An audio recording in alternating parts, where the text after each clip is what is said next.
What if a Suchomimus suddenly appeared in modern Niger? Could it survive in the land its species once inhabited and fight its way through the entire food chain? The first thing you hear is the shell cracking beside your head. You push once, stop to breathe, then push again. A piece finally breaks away, and white light floods your vision. For several seconds, you cannot see anything. Your eyes should have opened beneath trees beside a river. Instead, they meet the brightest noon the modern Ténéré can give you. There is no river, only pale sand, red-brown sandstone, scattered black rock, and heat haze trembling above a dry channel. Wind crosses the open ground without resistance, erasing new tracks almost as soon as they appear. You drag yourself out of the egg. Wet skin immediately gathers dust. Your legs fold before they can support you, and your head drops first. The snout is far too long, the neck too weak to hold it, while the forelimbs beneath your chest already look strangely thick. Then the ground begins to burn you. Before you learn to stand, heat is already moving through your feet and belly. You can only shift between the narrow shadow of the shell and a broken slab of rock. Each gust removes the top layer of sand and exposes something even hotter underneath. Your first enemy in the modern world is not an animal, it is noon. A desert monitor follows the smell to the nest. It is not hunting you. It wants the wet shell and the yolk still clinging inside. You lunge and bite because this body has not given you another answer yet. The lizard twists hard. Pain tears through one side of your snout. You release and drag your unsteady body beneath a cracked stone slab. These long jaws can close firmly from above and below, but they are far less comfortable when a struggling animal wrenches them sideways. You survive the first day. The days that follow are built from failure. Beetles vanish beneath stones before your jaws arrive. Lizards turn inside half the space you need. Small mammals hear your feet and disappear into holes you cannot enter.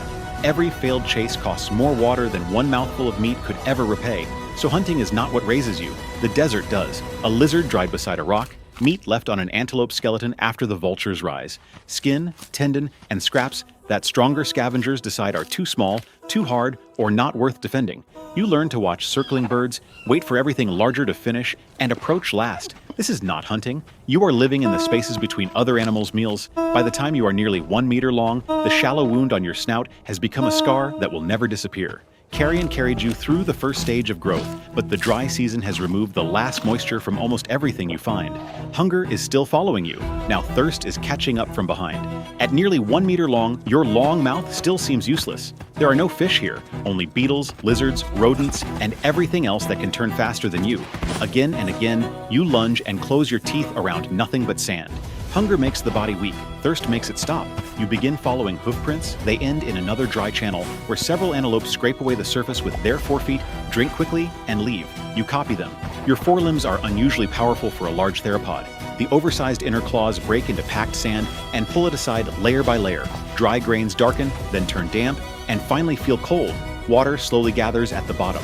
You lower your snout into the muddy pool and drink until your belly swells. The antelope are already gone, leaving only hoof marks across the disturbed sand.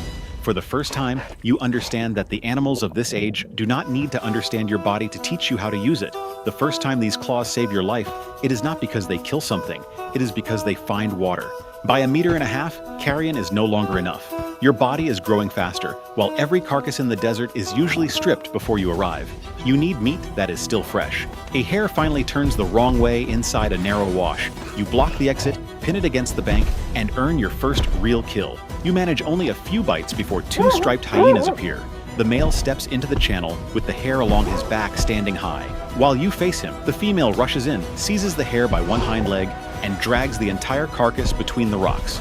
The male backs away with her. They do not return for the next meal. Several weeks later, you meet them for a different reason. You spend the night searching for shelter among black sandstone gullies. One overhang smells faintly of hyena, but the wind has spread the scent across the entire valley. You settle beneath it without realizing that their den lies deeper inside the rocks. This time there is no carcass between you. The pair comes to drive you away. The male charges from the front, snapping at your face, while the female cuts behind your legs. You turn too quickly on loose stone. One foot slides, your hip drops, and the male catches the skin near your shoulder before releasing. The female bites above your ankle the moment you try to stand. For several seconds, the valley is too narrow for your body and perfectly shaped for theirs. Every turn exposes another side. Every step sends stone moving beneath your feet. Then the male comes inside the reach of your forelimb. You hook one thick arm across his shoulders and drive him into the ground. He yelps and struggles beneath your chest. Before you can settle your full weight, the female bites your ankle again and forces you to release. You back into a split between two rocks, placing your jaws and claws toward the only entrance. The pair stops outside your reach. The male favors one shoulder. The female keeps weight off one hind foot. They have forced you out of the center of the valley, but they have also learned that entering your reach may cost them more than the territory is worth. Before dawn, you leave with a bleeding ankle and no idea what they were protecting. You remember the scent, and you begin waiting for daylight. By the time you pass 2.5 meters, the ankle wound has closed. You leave the most open desert and continue southeast. Dunes meet black sandstone ridges, low thorn scrub appears between dry channels, and scent no longer disappears the moment the wind touches it. You follow the pair's trail for days. This time you do not choose the night they know best. At noon, you take position inside a narrow valley mouth. Their den lies somewhere behind them. Although you still do not know what is inside, you only know that speed has fewer directions here. The male arrives first. You step across his retreat and close the space between his body and the rock. Then you bite. Your jaws clamp across the side of his neck and shoulder. The male twists violently, trying to tear free. Every movement opens the wound farther. The same sideways force pulls at the scar on your snout until the old injury splits again. The female does not run. She rushes in and bites above your ankle. Pain turns your whole body at once. Your hips pivot, your weight shifts, and the heavy tail following the turn sweeps across the valley. It catches the female and throws her into the opposite wall. She strikes stone and drops. Her legs move, but no longer in the same direction. The male's struggle weakens. You release him, cross the narrow space, and seize the female behind the jaw. You brace both feet and wrench your head from side to side, using the neck and torso together. Then you release at the end of the swing. Her body hits the ground several meters away and does not rise. When you step back, neither scent is moving. The threat is gone. The scar on your snout is open again, and one ankle is swollen from the bite. You remain there until the light begins to fade. Then a small sound comes from deeper inside the rocks. You enter the den intending to remove whatever remains. That is not a thought this dinosaur body would create. It comes from the human logic still trapped inside your head.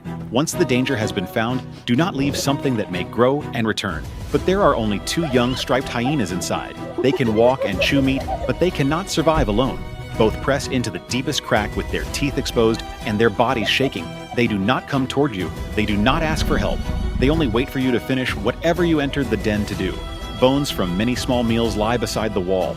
Outside the valley, the scents of the 2 adults have stopped where you left them. Only now do you understand why they kept returning, why they were willing to defend this valley, and why the female bit down even after the male was trapped. Every piece of meat they carried away ended here. You killed them because they threatened the food and space keeping you alive. They accepted the same risk because 2 smaller lives were waiting here. There is no clean side to choose. You turn and leave. The next day, your route brings you past the same rock wall. Half a small antelope is still hanging from your jaws. You stop at the entrance, drop what remains, and continue walking. When you return the following morning, the meat is gone, so you do it again. At first, the cubs emerge only after your footsteps have completely disappeared. Later, the male begins wading closer to the entrance. He is always first to the food, first into the light, and first toward anything unfamiliar. You call him Kito. The female remains half a step behind and usually stays inside your shadow. You call her Sira. Trust does not arrive on a single day. It forms through the same event repeated over and over. You leave food, you walk away, and you return without attacking.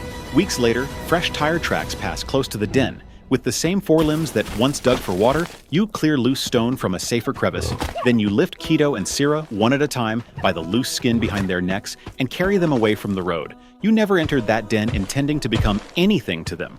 But from that day forward, every meal you find has 3 mouths waiting for it. Farther southeast, rain begins leaving temporary pools inside channels cut through the rock. A flash of silver moves beneath one of them. For the first time, you enter the water on purpose. It is not deep. Both feet can still hold the bottom. You drive the snout straight into the pool, close your teeth, and lift a struggling fish into the air. There is no tearing, no violent twist, and no return of the pain in the old scar. Enter, clamp, raise. This is what the long mouth is actually built to do. The front of the jaws is crowded with inward-angled conical teeth. They are poor tools for cutting through hard material, but they make a wet, struggling animal increasingly difficult to escape. Kito reaches the first fish. Sira arrives half a step later and takes the second. That night, you catch only 2. They eat. You do not. When the rains arrive, the land changes color. Grass rises from the Sahel. Dorcas gazelles return to the open ground. Barbary sheep move along the sandstone ridges. In the distance, a Saharan cheetah watches 3 animals that should never have become a group. Kito is usually the first to notice movement. Sira is the one who confirms it. They can smell carrion beneath dust, locate water behind stone, and detect danger long before you can see it at night. Their jaws open bones you would have abandoned. In return, your size keeps other scavengers away, and your long mouth brings fish from pools they cannot use. After enough time, the division no longer needs a command. Kito runs toward a new scent first. Sira stops and decides whether it is safe to follow. When they find food, they leave calls and scent along the route instead of finishing it alone.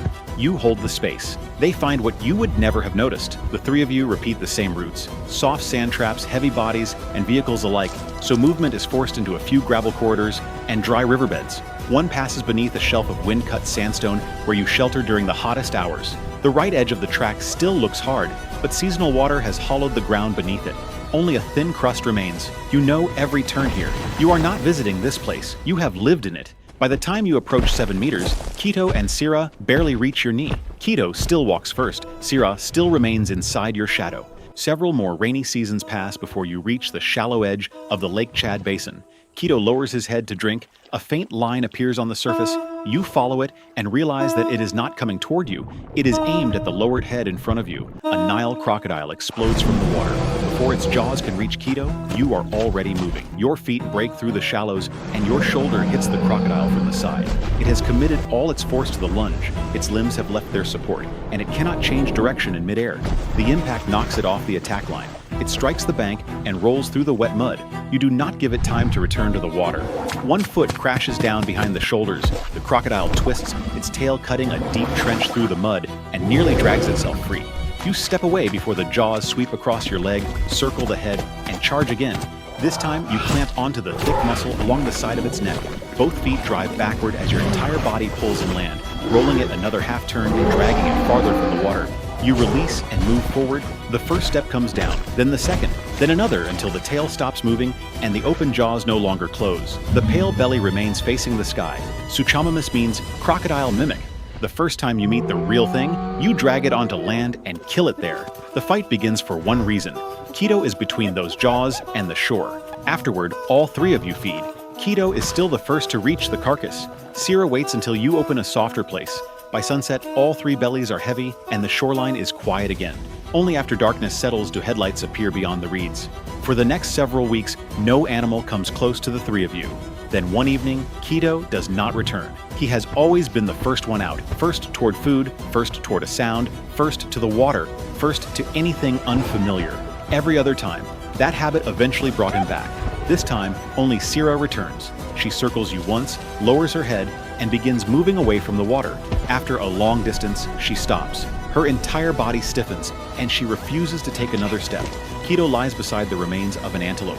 At first, you refuse to accept that he will not move again. You touch his ribs with the tip of your snout and wait. When nothing happens, you push again, harder than before. Nothing. The animal body keeps searching for an injury, while the human part of your mind already understands. Your breathing loses its rhythm. The muscles around your throat tighten around a sound that never becomes a roar. You remember the first cub to walk out of the den, small enough to disappear beneath your chest.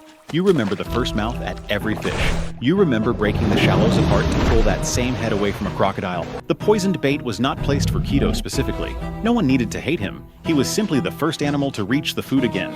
Metal, fuel, and crushed rubber mix with the scent around the carcass. You smelled the same combination beside the old tire tracks near the first den. You do not understand poison, but you understand that it came from the road. You remain beside Kito until the last warmth leaves his body. Then you gently take the loose skin behind his shoulders and lift him. Beyond the waterline, a low sandy rise breaks the flat ground. You carry him there, place him down, and begin to dig.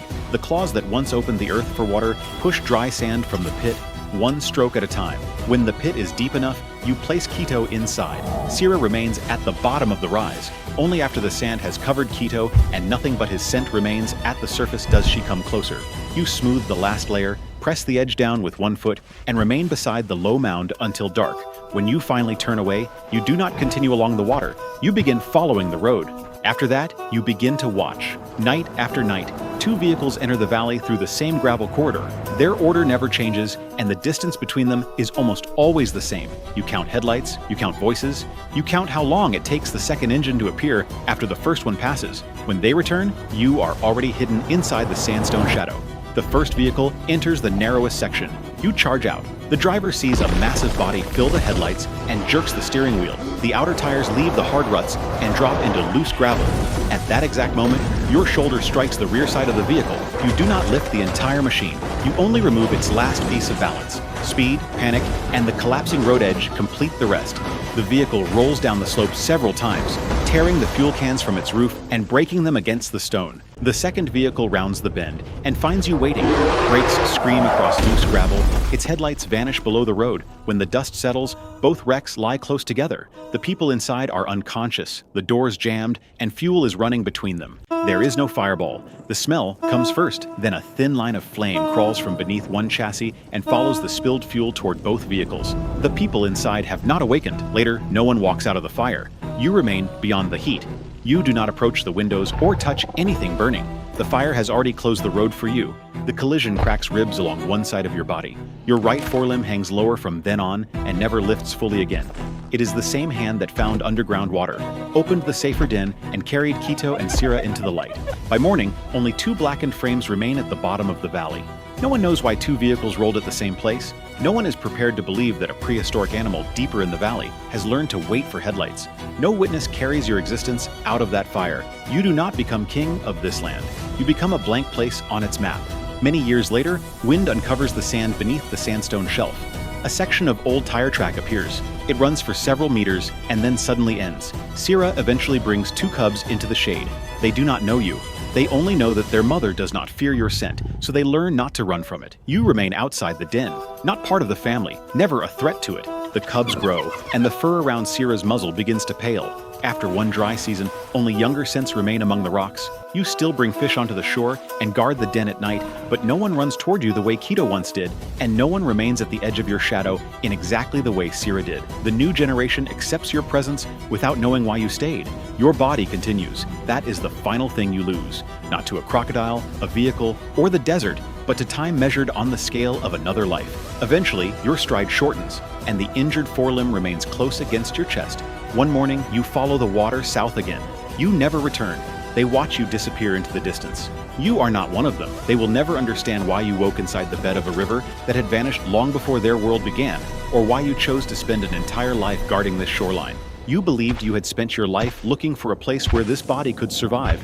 Only at the end does the larger pattern become clear. You were never following water alone. Every move southeast carried you farther from the dry ground where you were born and closer to a life that was never supposed to belong to you. But during those final, quiet years, you are no longer alone.